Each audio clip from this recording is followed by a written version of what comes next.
Saudara Presiden Amerika Serikat Donald Trump menuntut Iran bersih dari nuklir.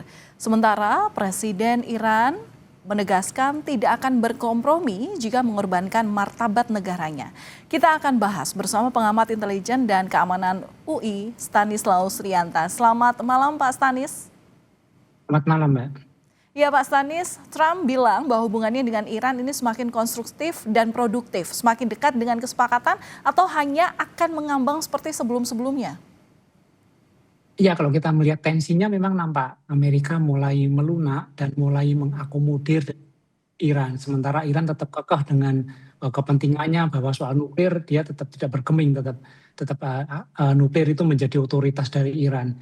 Ini saya melihat bahwa sebenarnya Amerika sudah mulai pada titik-titik mungkin kelelahan atau mulai harus segera exit dari Iran, tetapi masih mencari cara supaya exit itu tidak begitu merugikan, terutama untuk karir politik Trump. Jadi saya melihat bahwa ini mulai ada melunaknya Amerika, tetapi tetap bisa mengakomodir kepentingan Iran dan Iran tetap kekeh pada tujuannya. Iran tetap kekeh pada tujuannya, sama dengan pernyataan yang mana Iran ogah berkompromi jika mengorbankan martabat negaranya.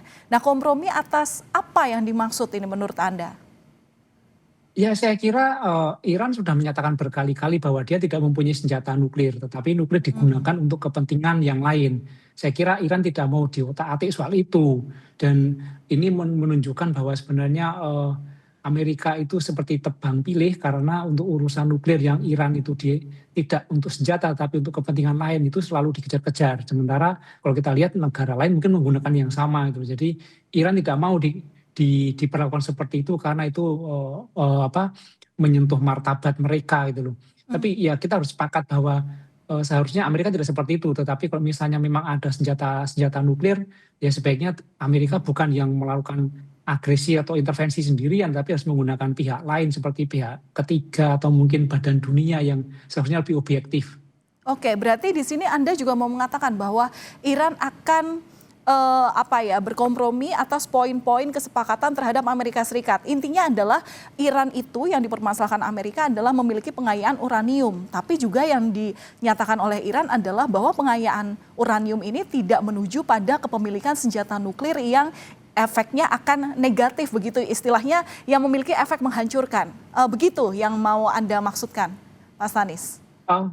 Saya meyakini bahwa soal nuklir, Iran tidak bisa diintervensi oleh Amerika. Tetapi saya juga meyakini bahwa nuklir Iran itu tidak untuk senjata, tetapi untuk hal yang lain seperti untuk kemanusiaan menurut mereka. Jadi ketika Amerika mencoba mengintervensi, Iran akan menyatakan bahwa kami tidak untuk senjata, ngapain dilarang atau seperti apa. Dan itu saya kira tidak akan bisa diotak-atik lagi Iran. Jadi Iran akan bisa diajak kompromi jika hal itu tidak diganggu. Dan ini juga akan dipertanggungjawabkan oleh Iran ya, artinya bukan dalam berbentuk senjata yang istilahnya berujung negatif begitu. Iran bisa mempertanggungjawabkan pernyataannya. Ya, saya kira kita lihat dalam 3 bulan ini perang seperti ini, Iran tetap tidak menggunakan senjata nuklir. Seharusnya ketika dengan tekanan penuh dari Amerika, Iran kalau mau menggunakan senjata nuklir, seandainya dia punya, itu sangat mudah. Tetapi Iran tetap tidak menggunakan itu. Jadi kita mengasumsikan bahwa ternyata Iran tidak punya senjata nuklir, walaupun kita meyakini bahwa ketika Iran mau menggunakan itu dengan mudah mereka melakukannya. Mereka punya teknologi, mereka punya bahan baku, tetapi tidak. Gitu loh. Jadi sehingga saat ini kita masih melihat bahwa Iran tidak punya senjata nuklir. Seharusnya Amerika memiliki itu juga. Oke. Nah, karena Amerika masih belum deal dan juga Iran juga belum memiliki keputusan tentang negosiasi yang klaimnya saat ini makin dekat dengan hasil begitu, apakah dalam negosiasi ini ada tekanan juga dari negara-negara lain karena dampak konflik berkepanjangan ini juga berdampak pada ekonomi global? Saya kira tekanan tertinggi sebenarnya bukan dari negara lain tetapi dari internal Amerika. Kita tahu bahwa Amerika dalam perang dengan Iran ini sudah menghabiskan sekitar 500 triliun. Dan ini dana yang cukup besar. Sementara dana yang dihabiskan seperti itu dampaknya adalah senjata nuklir itu tidak ditemukan. Atau Iran juga tidak menggunakan senjata itu. Jadi Amerika perlu perlu menjawab Kongres, perlu menjawab masyarakatnya sebenarnya apa tujuan dari perang ini. Kalau tujuan pertama adalah soal uranium, soal nuklir, toh sampai sekarang belum terbukti. Ini menjadi PR besar bagi Trump dan ini menjadi tekanan yang berat bagi Trump untuk mempertanggungjawabkan perang ini termasuk dana 500 triliun itu. Saya kira itu menjadi hal yang paling berat dibandingkan dengan negara lain. Oke, jadi bagaimana untuk bisa mencapai titik temunya, Pak Stanis? Siapa yang harus mengalah? Siapa yang harus berbesar hati? Saya kira memaksakan bahwa Iran ada senjata nuklir juga cukup riskan. Kita tahu Amerika pernah punya pengalaman buruk seperti senjata pemusnah massal di zaman Irak. Dan itu sampai sekarang kan tidak ketemu. Dan itu menjadi beban yang sangat besar bagi Amerika. Masyarakat Amerika terutama Kongres pasti tidak ingin ini terjadi. Jadi saya kira kalau ingin mengakhiri perang ini ya paling baik adalah jeda saja soal perang, kemudian tanpa ada batas waktu, Amerika kemudian kembali mengurus internal dalam negeri, Iran beraktivitas seperti biasa sehingga perdamaian bisa tercipta, kemanusiaan bisa terjaga. Itu saya kira solusi yang terbaik.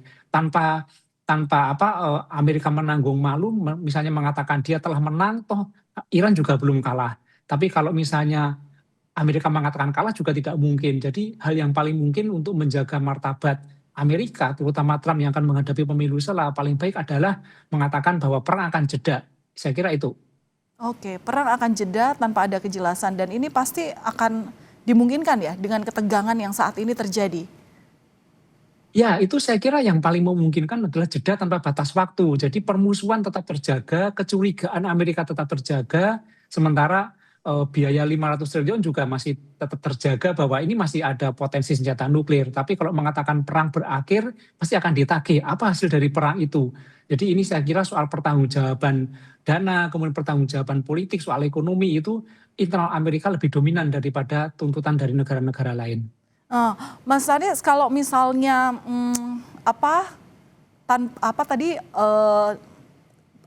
adanya penghentian sementara, maksudnya gencatan senjata tanpa jeda, maksud saya ini terus pengaruhnya terhadap Israel dan juga Lebanon seperti apa?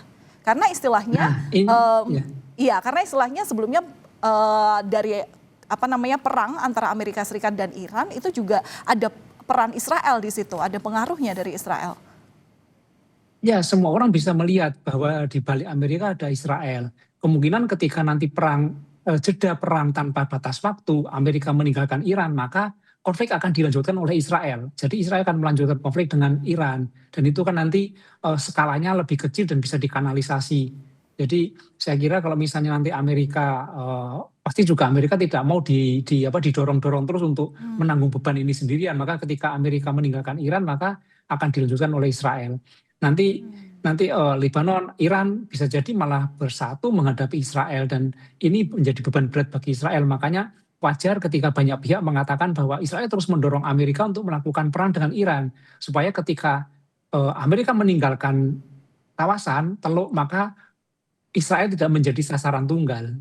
Baik, terima kasih atas analisa Anda yang sudah dibagikan ke Kompas Malam Kompas TV, pengamat intelijen dan keamanan Universitas Indonesia, Pak Stanislaus Rianta. Terima kasih, salam sehat selalu.